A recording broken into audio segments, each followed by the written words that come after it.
In this video, we are going to talk about some new things that we are going to be implementing into our stores.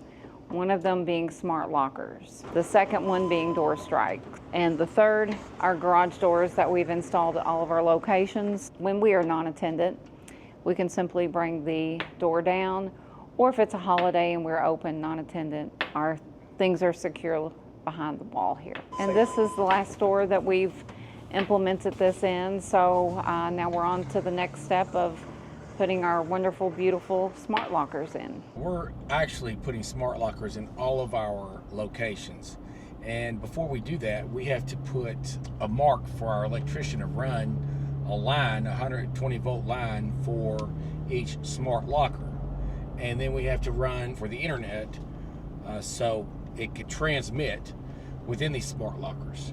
This is very exciting but we have to do this in all 8 locations. So this has been a long time coming, and finally we're getting everything set up to where we can be prepared for the lockers to be delivered and activated. Now, this is one more step toward passive, and passive to me means that I do not have to be around the laundromats as much. Now, there's truly no such thing as passive income, in my personal opinion, unless you own like what we own, chalets in Gatlinburg. That's pretty passive because that allows us to not have to deal with anything. We have a cleaning company, we have a service that's managing it, so we give 10% to that. And so the only phone calls we get is if something's broken and the insurance is paying for it, that the person who's staying there has collected insurance, or if like yesterday a metal blew off the roof. Well, they called us, but we have a roofing company lined up, so we just make that phone call. So it's not 100% passive, but it's a lot easier to manage. And we're trying to make our laundromats as such. Starting today, we have a company, Schiller, they're going to install door strikes at every one of our locations. And so automatically, we will finally be in a position to where we don't have to have anybody go and unlock any of the stores. They will automatically unlock around 7:30 a.m. and then they will automatically lock at 11 p.m. You know, last load's at 9:30, but the person leaving, they'll be able to leave, and when that last person leaves, it will be locked and secured. And the alarm automatically comes on. What time is it, Kelly? 11:30? It varies per store. Now, the alarm was set when the last customer leaves, and so we have everything set up to where we don't have to worry about opening and we don't have to worry about closing. Now, this is one thing. A lot of people talk about 24/7 laundromats. That's fine, and you know, do your thing. But we're more about security, and we are running one shift per every laundromat except for 2 or 3, maybe. I'm not sure which ones we're not running anybody at any of them. But the beautiful thing is, every laundromat, they're going to be able to put their clothes into a smart locker. So we're going to have a system to where we're picking those up. They can come back to the pick up a delivery facility, or we can do them on site if we have wash, dry, fold set up to do at that particular facility. So it won't be a big deal, but it will be a 24-hour turnaround, just like we're doing right now. Here at this location, we normally don't put vinyl where you can't see in, but in this case, this is the place where our attendant station is, where we do wash and fold, keep customers' laundry, etc. So we had this put in where you can see out and not be able to see in. So we took advantage of that in advertising for high capacity washers, a loyalty program, and also we do have a pickup and delivery service available, along with always putting your phone number and your website info so you're easily found. This is a location that will be having door strikes installed hopefully this week, depending on the installer at the company we've hired. So the doors will automatically unlock at a certain time and lock at a certain time in the evening. Along with our alarm, it will set and unset automatically as well. I see you have EFL. Is this you? Huh? This you? No, this is her valve. Ma'am, is this you? Yes. EFL, that's a flow error. I just replaced this water valve. Unbelievable. Okay, so if you want to take your clothes out and put them right here, I'll run it. I'll run it again for you. Is that okay? I Yeah. appreciate it, 'cause And- I didn't know what to do. Yeah, no. I mean, they might have spin out. I don't know. Is it real wet? Yeah, they're wet. Okay. Well, that's a flow. EFL is a flow error. Maybe something's stopped up in the water valve or something's in the drain valve. I don't know yet, but I'll get to it later. I'm sorry that this happened to you. I'll go out and get a card and I'll run it for you. Okay. So give me a minute. Okay. Thank you very much, sir. Oh, thank you. Sorry about that. I'll go get my card. One good thing about having a card system is the fact that, so that EFL, we're going to move her over here to a large machine, to a 6-loader instead. But what's beautiful about having a card system is I could just start it. There you go. I'm not gonna use it. So the cycle is activated, and there you go. You can put whatever you want. We were trying to use No, that's not running right now. I don't know why it's off. it, cut off on us. It cut off. We put our clothes in there, put the card up here, put the button, and then it just went blank. So it went black. Okay, so that cut off. Yeah, so I took a picture of that, but So that was a power surge. Okay, when did that happen? that was when we came in here, what, half hour ago, whenever we started. That runs. Okay. What, Huh? how many minutes do they run? Oh, they vary.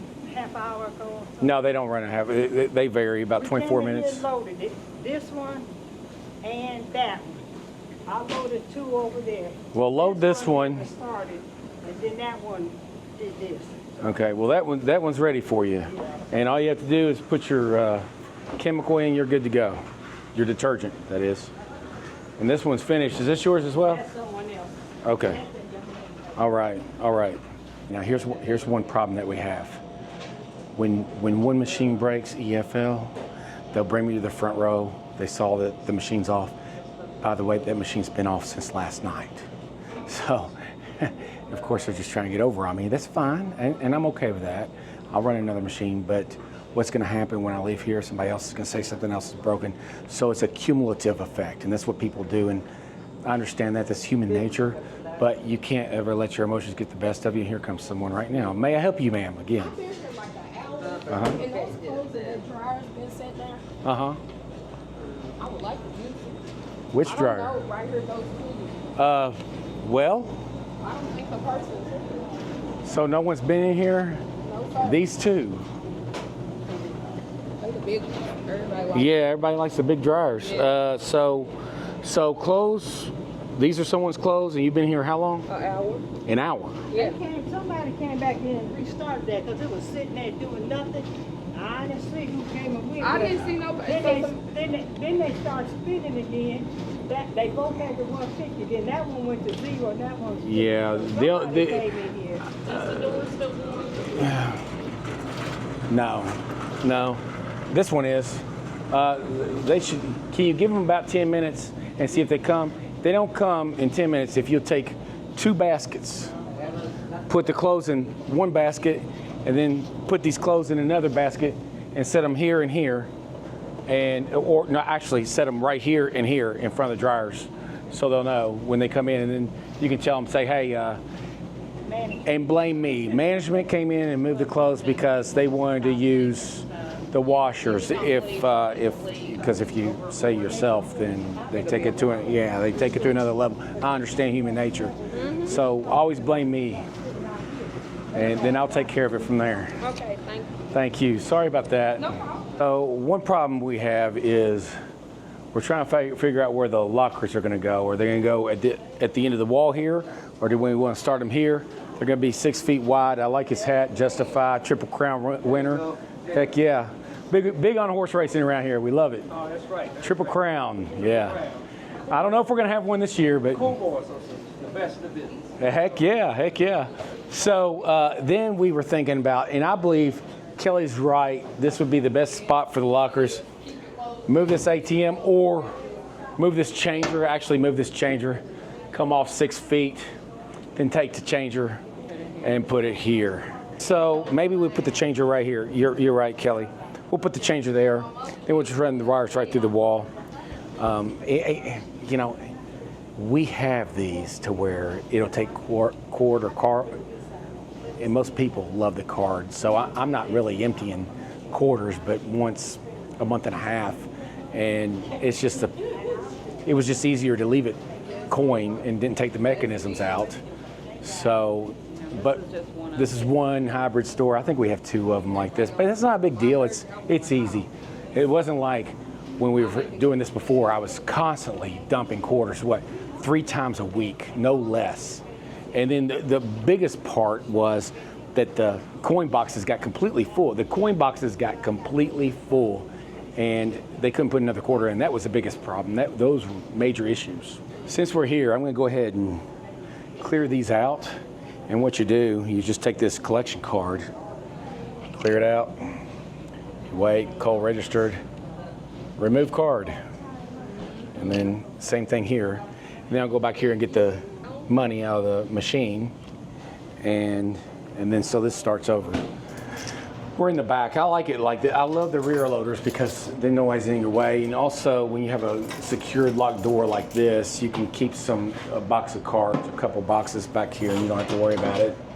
This is pretty simple. You just open this up and grab the change out.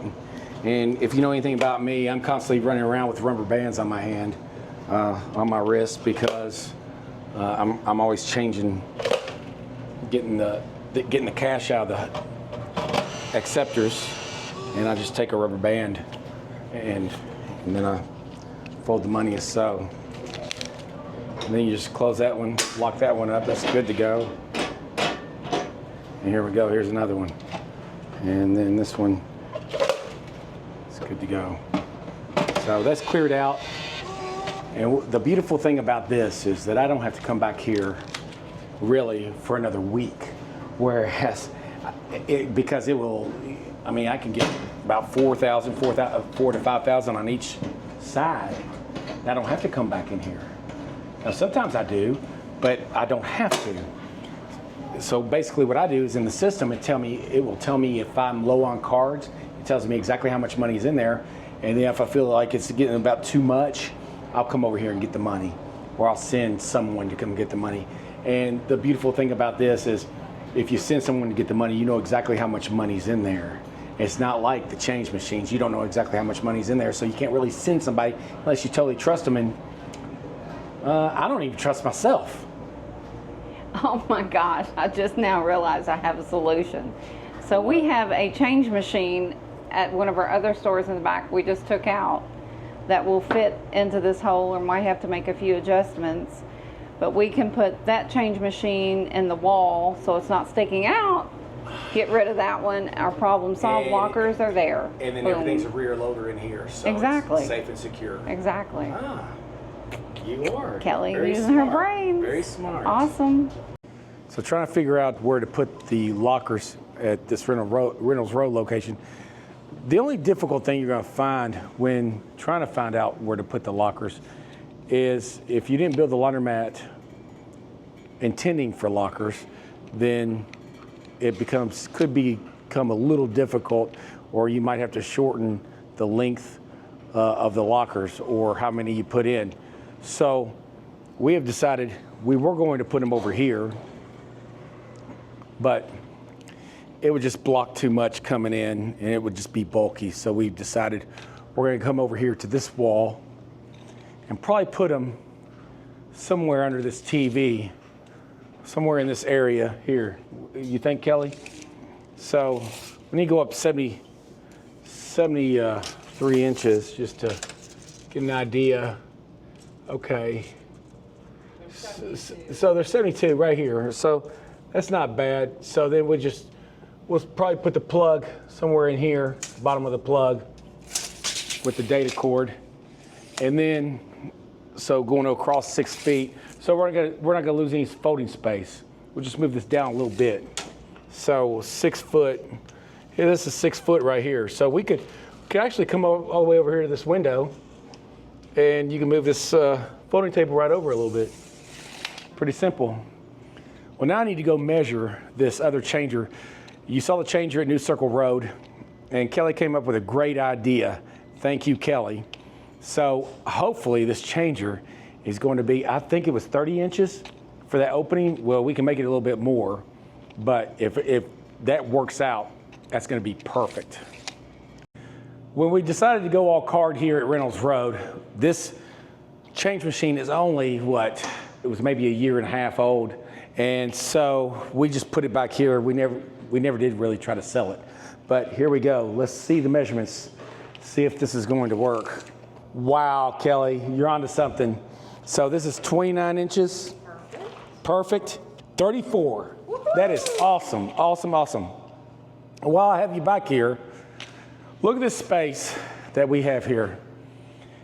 When we built this place, our intention was to turn this into a production facility instead of getting our big warehouse. Well, now that we have this waste of space back here, we need to figure out something to do back here. We were going to put a dog wash, but we haven't decided really what we want to do.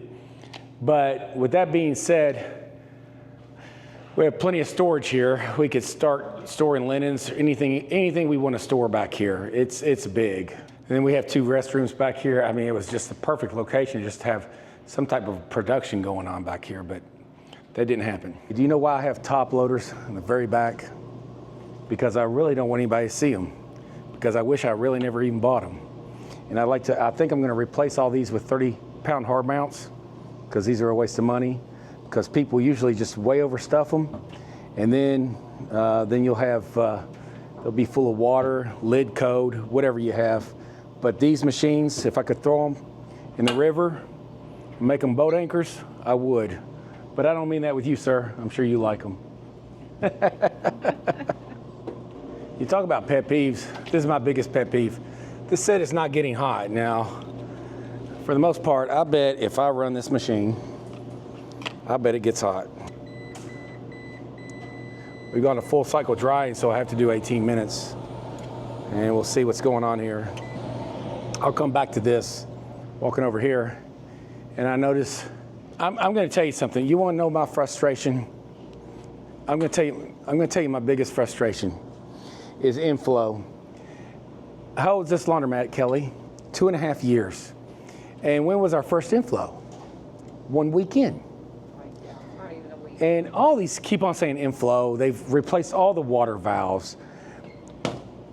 We have a new store on Versailles Road. We have never had an inflow. Something has to give here. We've replaced all the water valves. We just do, I don't know. But this is an embarrassment, especially on a Sunday. This place is packed. People stand in lines, waiting on a laundromat. This place just stays busy. So when I see inflow, I get frustrated. So let's go over here and check and see if this dryer is hot. And usually, people go way past this fill line. Oh yeah, it's so hot. They go way past this fill line. They'll put their clothes to right here, and then it will never dry. So. Or they press delicate. Or they'll press delicate. So there you go. Let's just save this. Oh, nice and hot. Hi, I'm Kelly, and this is Michaela. She's one of our newer team members. How long have you been here, Michaela? A couple months. How are you liking it so far? I like it, honestly. Awesome. Well, we do appreciate you. Looks like you're doing a nice job on some towels over here. Well, thank you. What's your biggest obstacle thus far? So far, honestly, keeping up with some of the cleaning, because it's a very big store. There's a lot of washers, a lot of dryers, stuff like that. So it sometimes can be a lot to keep up with, but it's a very big store. Does this store stay busy? Oh, yeah. A lot of pickup orders, too. Yeah. Customers come here nice as well, though. Oh, yeah. Yeah. I hope you've enjoyed this video. In this video, you've seen how we are making laundromats as passive as possible, if there is such a thing as passive. We are implementing smart lockers, door strikes, and the garage door so that we can easily be non-attendant or attendant. You've seen where we were in our other location simply to do measurements. Upon entering, we saw a customer did have a problem. We wanted to solve that immediately, give good customer service, so we did that. However, when there's one problem, they'll create 2 or 3 problems just to see, unfortunately, what they can get at no cost or at a discount. Now you also see where people leave clothes in washers and or dryers, which can create a problem for our customers that are trying to efficiently do their laundry throughout the day. We do have tons and tons of lost and found items, anything from small socks, pants, to large comforters, even rugs even. So That's just one of the unfortunate things. People sometimes go next door to the pub and have a few drinks and forget they have laundry, or maybe they're just ready to go home. So if you like this video, please like and subscribe below, and we hope you've enjoyed this. Thank you.